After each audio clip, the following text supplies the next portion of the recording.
11 महिने एका व्यक्तीचा काहीच पत्ता नव्हता. पत्नी प्रत्येकाला एकच उत्तर देत होती, ते मला सोडून कुठेतरी निघून गेले. घरच्यांनीही सुरुवातीला तिच्यावर विश्वास ठेवला नाही. पण जसे जसे दिवस गेले तसा तसा संशय वाढत गेला.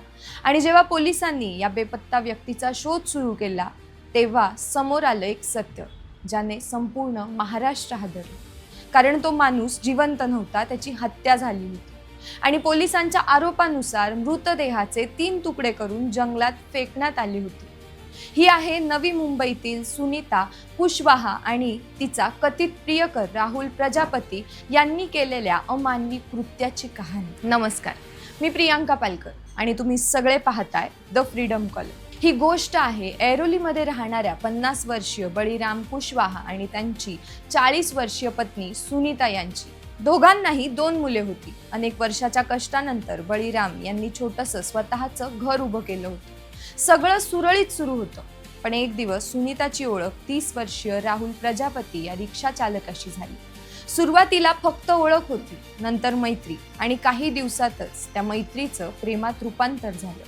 राहुल वारंवार सुनीताला भेटण्यासाठी तिच्या घरी येऊ लागला आणि ही गोष्ट अखेर बळीराम यांच्या लक्षात आली. त्यांनी रागाने गोंधळ घालण्याऐवजी दोघांना समजावण्याचा प्रयत्न केला. त्यांना वाटलं ते नातं इथेच थांबेल, पण तसं झालं नाही. दोघांनी वेगळाच निर्णय घेतला. पोलिसांच्या आरोपानुसार त्यांनी बळीराम यांना कायमचं संपवण्याचा कट रचला. योजनेचा पहिला भाग: दोन्ही मुलांना 2 दिवसासाठी मावशीकडे पाठवण्यात आलं. घरात आता फक्त तिघेच राहत होते. त्या रात्री बळीराम कामावरून घरी परतले.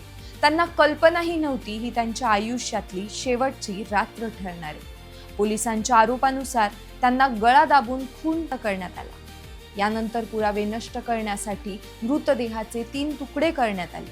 ते गोण्यामध्ये भरण्यात आले आणि राहुलच्या रिक्षामधून वेगवेगळ्या ठिकाणी नेऊन टाकण्यात आल्याचे आरोप आहेत. दुसऱ्या दिवशी घरात एकच उत्तर दिलं गेलं: ते घर सोडून निघून गेले. दिवस गेले, आठवडे गेले, महिने गेले.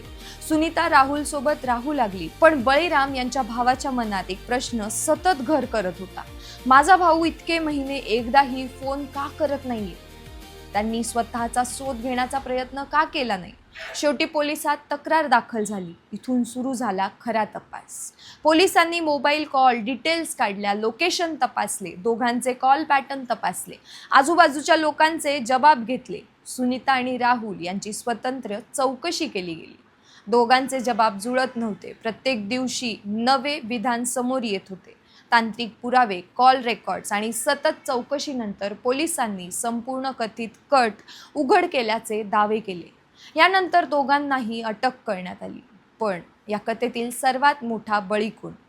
ते 2 निरागस मुलं, ज्यांनी एकाच वेळी आई वडील दोघांनाही गमावलं. एकाचा मृत्यू आणि दुसरी तुरुंगात. न्यायालयाने दोन्ही आरोपींना 7 दिवसांची पोलीस कोठडी दिलेली आहे. त्यामुळे या प्रकरणात अधिक माहिती पुढे येण्याची शक्यता आहे.